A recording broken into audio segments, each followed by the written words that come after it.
Terre de Talent-Bernay, nous sommes aujourd'hui, ce week-end, au Tilleloton, à côté de Beaumont-le-Roger, en compagnie de Roland. Roland, le vice-président de Heure en Ciel, club de vol libre. Bonjour Roland. Bonjour Dominique. Alors c'est le grand jour, hein, c'est le rendez-vous des passionnés de vol libre aujourd'hui. Voilà, on est en novembre, on est là sur la plaine du Neubourg et on vole. Et quand on vole, c'est toujours un grand jour, c'est vrai. Alors, on est tous là parce que le treuil est sorti. Ça nous permet de créer une altitude artificielle au-dessus de la plaine. Voilà, parce qu'on est dans les plaines du Neubourg. Hein, c'est un terrain de configuration plate. Et d'habitude, pour pratiquer le vol libre, c'est mieux le relief, hein, Roland. Oui, on décolle face au vent et le relief nous porte puisque le vent grimpe le relief et donc il crée une vague de portance. Nous, on aime bien voler en pleine nature sans moteur, on est du vol libre, hein, oui. Mais le treuil, c'est cette magie qui nous permet, avec un câble, avec un opérateur qui est le treuilleur qualifié, avec un véhicule qui emmène la bobine, eh bien on a magiquement la possibilité de voler sur le plat. Ça permet en tout cas de se faire plaisir lorsqu'il y a l'absence de relief. Voilà, exactement. C'est comme un téléphérique, mais qui ne serait pas accroché à une montagne. Vous êtes le vice-président de Heure en Ciel, un club qui a désormais un petit peu de bouteille, on va dire. Hein. Et oui, plus de 30 ans. Hein. Le club, on l'a créé en 1992. On est un club d'une centaine de licenciés. Ce qui fait notre beauté, notre force, c'est qu'on a une très belle implication bénévole. On a beaucoup de gens dans le club qui s'investissent sur nos belles journées qu'on appelle les journées Handiciel, qui consistent à partager notre passion avec les personnes en situation de handicap. Est-ce que cette approche des personnes en situation de handicap elle est relativement nouvelle pour vous ? Alors depuis 2009, en fait, hein, on a commencé le projet Handiciel exactement en 2009. C'est venu de quelle idée ? Alors, c'est venu d'un témoignage, d'un déclic qui s'est passé un jour où j'étais à la montagne, je regardais un groupe d'amis qui allait vers le décollage, dont un en fauteuil roulant.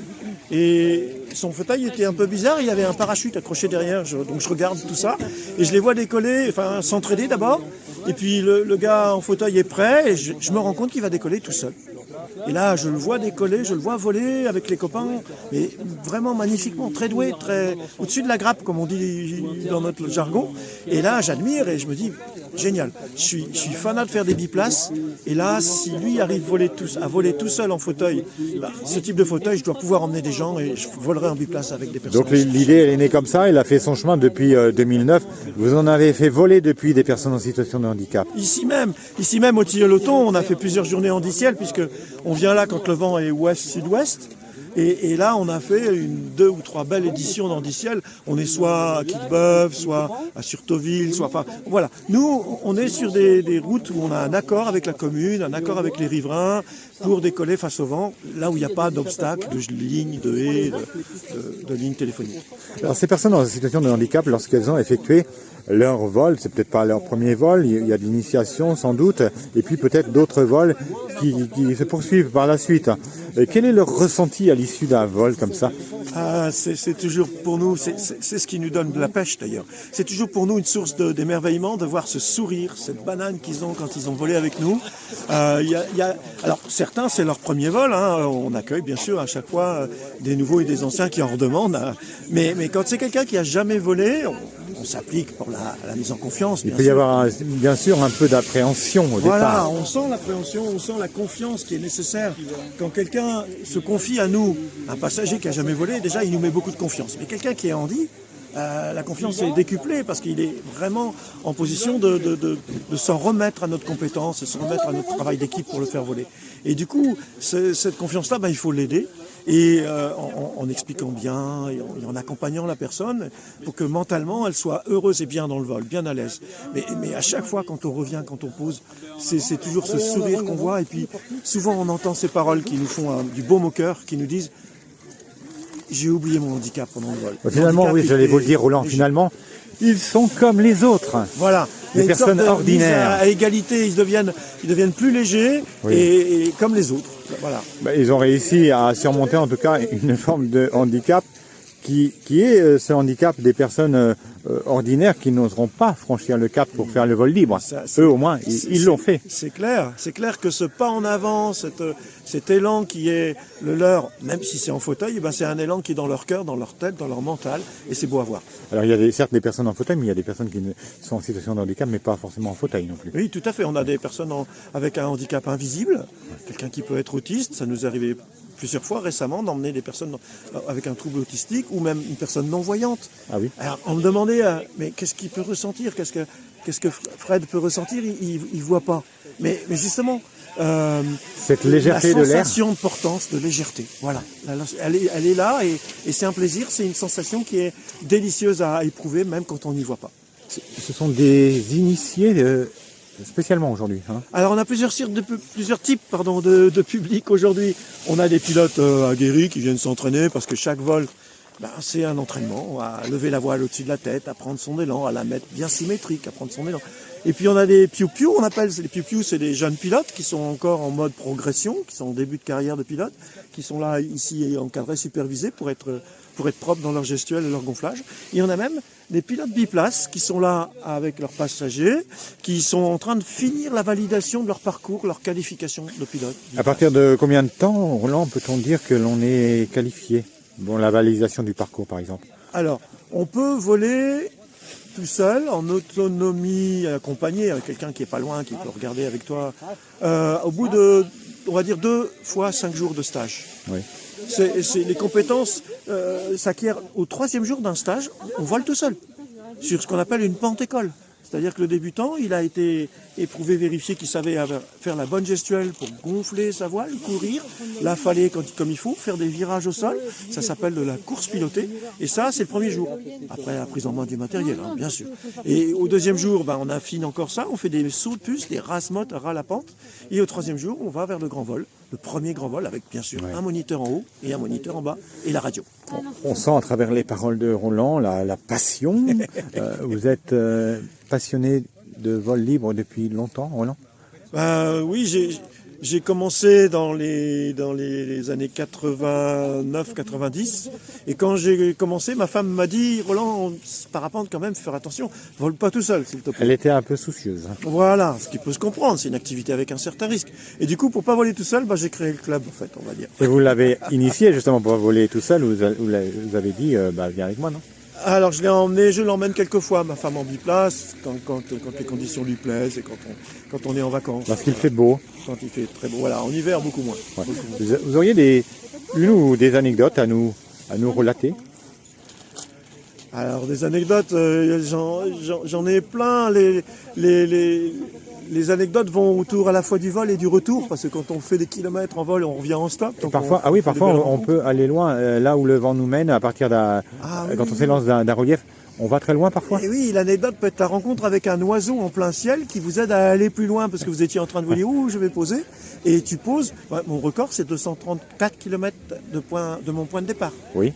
Est-ce qu'il y a un record de France? Oui, le record de France, à côté, il est bien plus beau encore, 463 km. Oui, en partant de quel endroit? Ils sont partis à côté de Vernon, entre Vernon et Mantes-la-Jolie, je fausse, et qui ont posé après le Massif Central, qui ont posé du côté de Limoges et même au-delà. Donc ils sont venus en stop. Ils sont venus en train, mais il y avait le champion du monde dans l'eau, il y avait l'équipe de France, c'était les pilotes hors pair qui sont allés extrêmement loin parce qu'ils ont fait un beau travail d'équipe en vol. Et ça, c'est beau aussi. On est un sport individuel, mais en fait, en l'air, on est comme les oiseaux, on s'entraide. Et les oiseaux se regardent les uns les autres et montent, parce que de concert, ils matérialisent ce qui est invisible. L'air est invisible. Il y a le côté individuel, mais en même temps, il y a le côté collectif. Voilà. Oui. Notre proverbe, c'est à 2, on va 3 fois plus loin. Pourquoi? Parce que tout seul, je peux louper une ascendance, mais si j'ai un copain à 200 mètres qui est en train de la trouver, on se rejoint et on l'exploite ensemble. Vous avez formé, Roland, des champions, des graines de champions ici?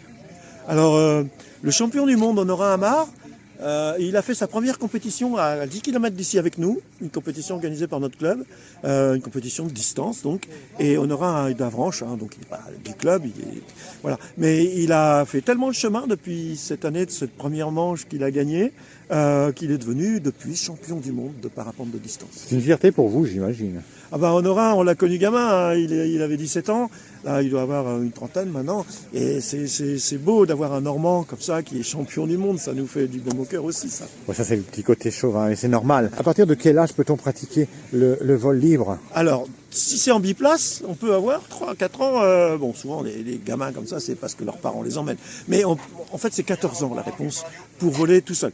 C'est-à-dire que passager on peut commencer beaucoup plus tôt, mais pilote, pour passer les qualifications et tout ça, il faut avoir 14 ans pour commencer à voler de ses propres ailes. Ici vous avez des pilotes chevronnés, vous avez des hommes, vous avez aussi des femmes.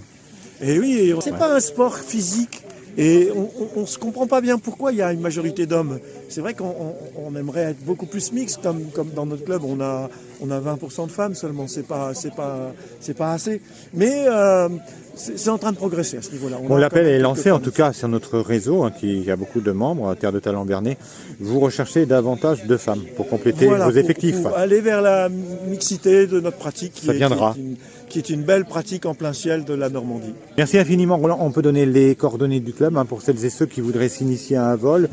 Alors, on est Euranciel de la MJC d'Évreux. Important, vous cherchez l'association Euranciel, vous ne la trouverez pas. Donc, on est une section de la Maison des Jeunes et de la Culture d'Évreux, Euranciel trait d'union MJC. Et notre contact, on a un beau site internet. Hein, on a une page Facebook aussi, Euranciel. Et on a un beau site internet qui est sur en tapant Euranciel-MJC, vous trouvez, avec des belles images de plein ciel à partager. Voilà, des belles images pour vous en mettre plein les yeux. Merci beaucoup Roland. Merci. Sur Terre de Talent Bernay, les talents sont au rendez-vous avec Sylvain. Sylvain qui a développé un concept bien pratique, bien sympathique pour les passionnés de vol libre. C'est un simulateur de vol libre, n'est-ce pas Sylvain? Bonjour. C'est ça, bonjour. Alors, en quoi ça consiste exactement ce petit gadget qui est un véritable bijou, hein? Alors c'est un simulateur dans lequel on peut monter avec une vraie sellette de parapente. On est vraiment dans la position de vol en l'air. Et le but est de reproduire toutes les commandes de pilotage que l'on a quand on est en vol, mais du coup en restant au sol, pour pouvoir s'entraîner et progresser. C'est un petit outil bien pratique que vous avez élaboré au bout de combien de temps? Ça fait 3 ans que je travaille sur le projet. Oui. Et donc j'avais 50 parapentes derrière moi quand j'ai commencé à faire ça, et la première idée était de pouvoir permettre aux gens qui font leur premier vol en tant que pilote d'éviter les gestes dangereux. Voilà, parce que des gestes dangereux, évidemment, il y en a. Oui. Donc c'est les réduire au minimum pour pouvoir réaliser... C'est prendre conscience de qu'est-ce que ça fait quand on tire très fort sur les commandes, Oui. Et qu'est-ce qui va se passer en vrai. Oui. Donc éviter ce genre de mauvais gestes, notamment quand on est sur un treuil derrière, où là ça peut être très dangereux. Et puis aussi pouvoir simuler le site sur lequel on va être et pouvoir faire le premier plan de vol, par exemple, pour prendre ses marques au sol avant d'aller en l'air. Vous êtes, j'imagine, vous-même un passionné de vol libre? Oui. Oui. Vous pratiquez régulièrement? Régulièrement depuis 8 ans. Oui.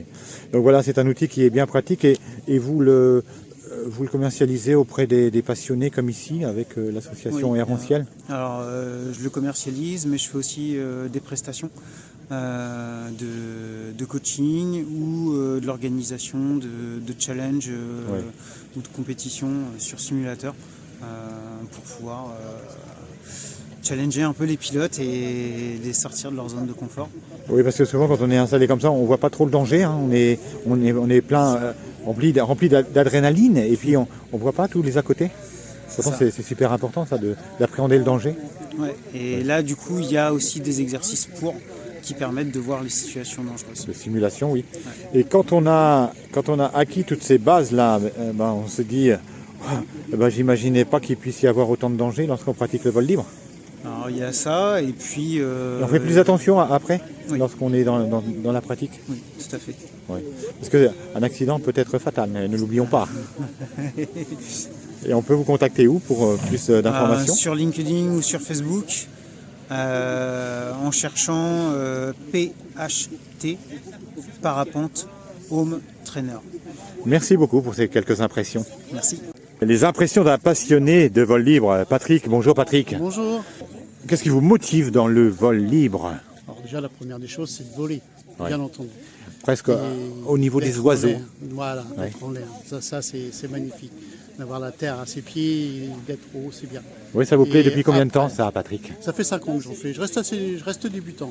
Oui, c'est venu, Et mais c'est venu comment cette envie-là? Parce qu'il y a eu quand même J'ai un toujours élément eu envie de déclencheur. voler. J'ai toujours eu, Ouais. ça a toujours été. Et puis bon, arrivé à la retraite, proche de la retraite, je me suis lancé. Et puis voilà. C'était le bon moment? C'était le bon moment, voilà. Il a Moins de- fallu moins de trouver un charges club. familiales, plus d'enfants, plus. Ouais. Et ça libère du temps, et voilà. Bon.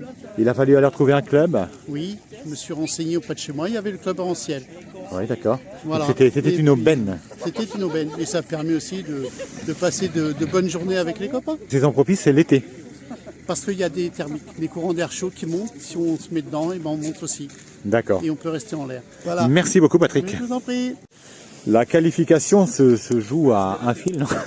Presque, à quelques Presque. suspentes, ouais. Kevin, c'est l'adrénaline aujourd'hui, un petit peu de tension, non? Parce que vous venez ici pour passer votre qualification en Biplace. en biplace. exactement, ouais. Comment ça se passe justement ça? Et ben, la journée d'aujourd'hui, en fait, l'idée, c'est de prendre des passagers lambda, des gens qui n'ont pas encore rencontré ou eu l'occasion de découvrir l'activité du parapente. Oui. Et donc, on les prend en charge de A à Z et on fait un vol baptême avec eux, on leur fait découvrir l'activité. Donc le but c'est qu'ils ne renoncent pas au grand saut. L'objectif, c'est de simplement de faire en sorte qu'ils découvrent l'activité, qu'ils prennent du plaisir. Oui. Le biplace, c'est pas fait pour le pilote, c'est fait pour le passager. Alors il faut combien de passagers pour que vous obteniez cette qualification aujourd'hui? Ah, il n'y a pas de nombre exact en fait, il n'y a pas de quantité. L'objectif, c'est que le passager soit en sécurité. Pour la formation, pour être qualifié, il faut 3 brevets de pilote. Brevet de pilote initial, brevet de pilote confirmé, passer une préformation, passer un examen théorique et là, l'examen pratique. Donc vous avez passé tous les échelons avec brio, Kevin. Oui. Et le Graal, c'est celui-ci aujourd'hui. Oui. Vous êtes un passionné, vous m'avez dit tout à l'heure, hors Exactement. caméra, hors micro. Qu'est-ce qui vous passionne dans le vol libre? C'est cette sensation, cette adrénaline juste avant le décollage, cette liberté d'être pouvoir être sous les nuages, aller à droite, à gauche. On oublie tout le reste quand on est là-haut? On se concentre sur son vol, mais on oublie plein de choses. Ouais. Ouais. C'est une vue qui est juste incroyable, une sensation qui est extraordinaire. Alors nous sommes sur les plaines du Neubourg ici, qu'est-ce qu'on voit de là-haut? Là-haut, on voit les plaines normandes. Dans toute leur splendeur. Ouais, Hein. exactement. Mais je pense qu'il faut, pour comprendre, il faut essayer. Il faut essayer. Essayer, c'est l'adopter avec Kevin. Ouais, et ben, ce sera avec grand plaisir que je ferai voler les passagers de France et de Navarre. Bon, ça devrait être une simple formalité alors pour l'obtention de cette qualification, Kevin. Hein. Normalement, oui, mais on reste toujours concentré Ok. avant, après. Et qui c'est qui vous fait obtenir ça? Qui c'est qui vous juge en fait? En fait, on a une formation qui est par ce qu'on appelle un ARF, un responsable régional de formation, qui est Jean-Pierre Gogol, qui est juste derrière nous, qui fait partie de la Ligue de Normandie. Et donc c'est lui qui nous a fait passer la formation et il y a la présence d'un moniteur qui nous fait passer cette qualification-là. D'accord. Voilà. Très bien, merci beaucoup Kevin pour toutes ces impressions. Et puis bon vol. Merci. Oriane vient d'arriver à l'issue d'un vol. Bonjour Oriane. Bonjour. Alors vos impressions à l'issue de ce vol? Bah, moi j'adore le parapente. Je fais plusieurs biplaces comme là. Et donc c'est toujours plaisant d'être en l'air et de se faire voler comme ça. J'aime bien. Oui, et puis donc l'atterrissage était un petit peu mouvementé. Oui, c'était rude, mais Ouais. ça arrive de temps en temps. C'est pas bien grave, ça Oui, fait pas oui. mal. Hein. Oui, il n'y a pas de souci, Moi, ça me dérange pas. C'est comme ça. Oui. Vous avez fait combien de vols, pratiqué combien de vols depuis? En biplace, j'ai dû en faire une dizaine. Oui. Ah bon. Et il y a votre compagnon qui pratique aussi, hein, que je viens Oui. d'interviewer, qui est proche d'obtenir sa qualification. Oh oui, que je croise les doigts Oui. hier. Vous le soutenez moralement, bien sûr. Merci beaucoup Oriane. Ah, mais je vous en prie.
Ça allait là-haut. Ah ouais? Ouais. Tout à l'heure, oui, pardon.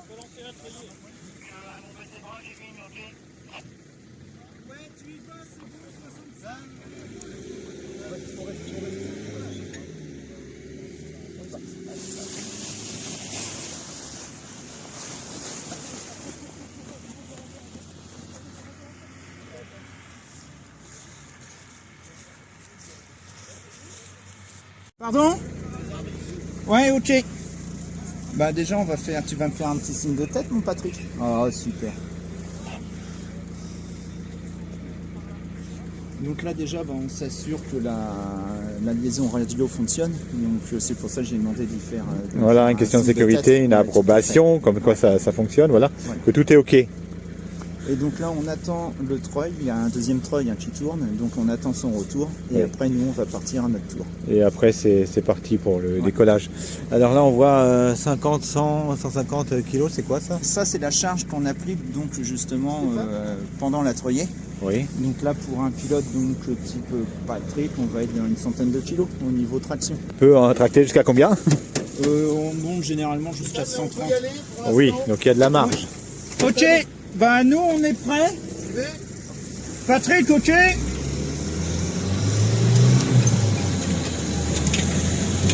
« 60 hein.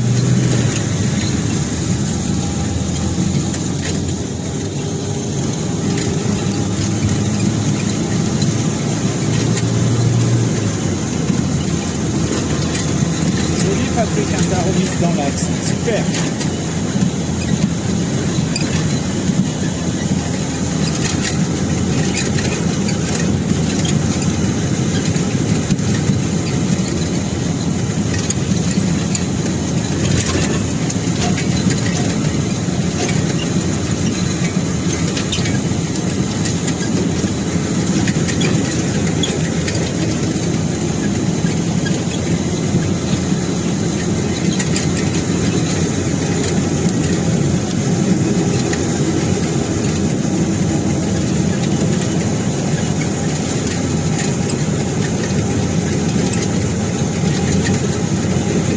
Donc on est en train de le treuiller, le câble se déroule, on a jusqu'à 1200 ou 1500 mètres de câble, c'est selon notre bobine, là on doit être à peu près à 1200 mètres. Et à partir de quel moment il va être lâché complètement là? Dès qu'on arrive au bout de piste, Oui. donc on ne pourra pas aller plus loin, donc le véhicule s'arrête et je lui demande de larguer. D'accord. Et à partir de là, dès que c'est largué, moi je vais commencer à rembobiner le câble. Donc là, allez Patrick, largage Patrick, c'est largué, bon vol à toi. Et donc voilà, maintenant on a un moteur électrique qui nous permet de rembobiner notre câble, quoi. Donc le moteur électrique, oui, le câble s'enroule. Il y a long de câble, hein? Ouais, donc bon là, je sais pas combien là, on a peut-être déroulé entre 500 et 700 mètres de câble, ou allez, 700 mètres de câble, je dirais. Ah. Et ça y est, le parachute revient. On le voit arriver là. Donc voilà, tout est OK quand on voit que le parachute revient. Voilà. Super. Opération réussie, hein.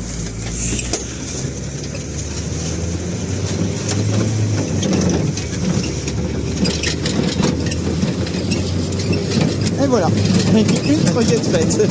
Ah oui, merci beaucoup. Ah, de rien. C'est un film.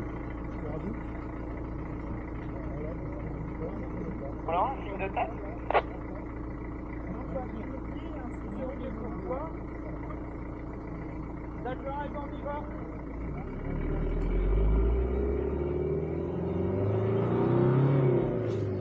On y va.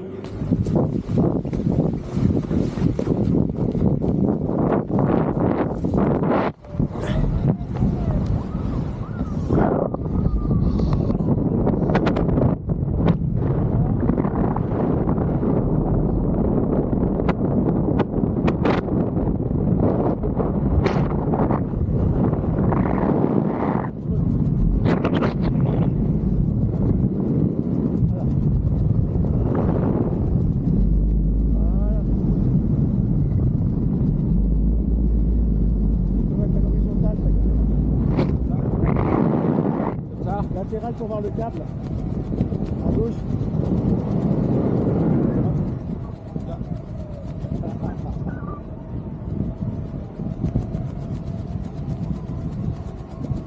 Eric, ta main là, passe-la ici en dessous, et pareil de l'autre côté.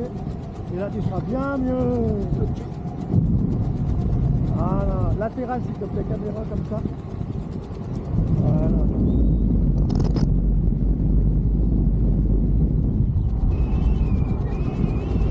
Et voilà, génial, la vue. On voit Beaumont, on voit Certigny, Beaumont, Beaumontel, largage. C'est largué. C'est bon. Bon, Valéric. Merci. Virage à droite. Allez. Virage à droite. On y va pour la droite. On voit le viaduc là-bas, regarde. Viaduc de l'autoroute. Ouais, c'est toujours plus joli d'avoir. Après, tu vas la mettre dans le dos, dans notre dos. Voilà. Ah tiens, je te passerai les commandes, mon gars. Qu'est-ce que t'en penses? Dis-moi la caméra. Si t'es assez grand.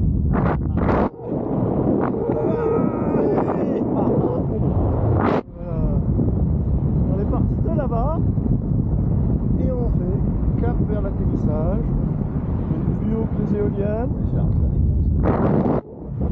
Et tous les deux on se fait un petit coup. Voilà. Oh, ouais. Voilà. Allez, c'est un vol pour Bernay, terre de talent. Bernay, terre de talent en plein ciel.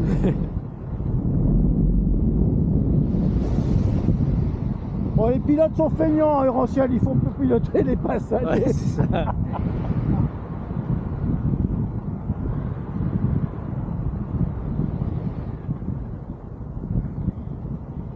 Génial. Bon, bon, beau déco. Nickel. Alors, on vient par là. C'est génial, c'est ce qu'on arrive à faire avec ces caméras-là. Ouais, c'est vrai que. Tu reprends ou tu veux poser? Non, je vais reprendre. Allez. On va voir les marques pour l'atterrissage.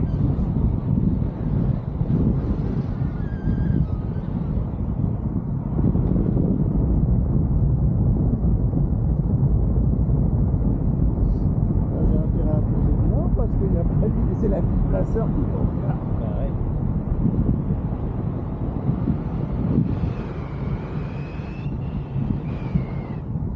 Ah oui, j'avais dit que je détrimerais un peu. Ah oui, Je détrime un peu. Voilà. Je la rentre un peu, la perche. Oui, la rentre un peu pour la France, bien joué. Hop.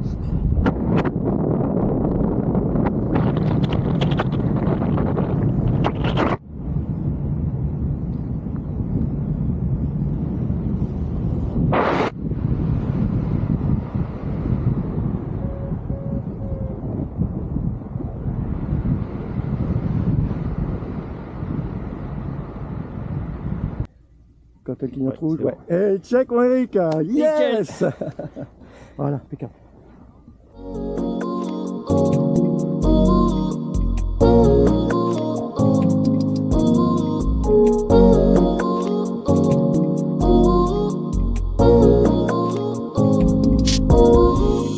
I don't wanna fall in love.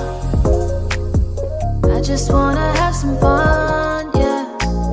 I don't wanna fall in love. I just wanna have some fun. I don't wanna fall in love. I just wanna have some fun, yeah. I don't wanna fall in love. I just wanna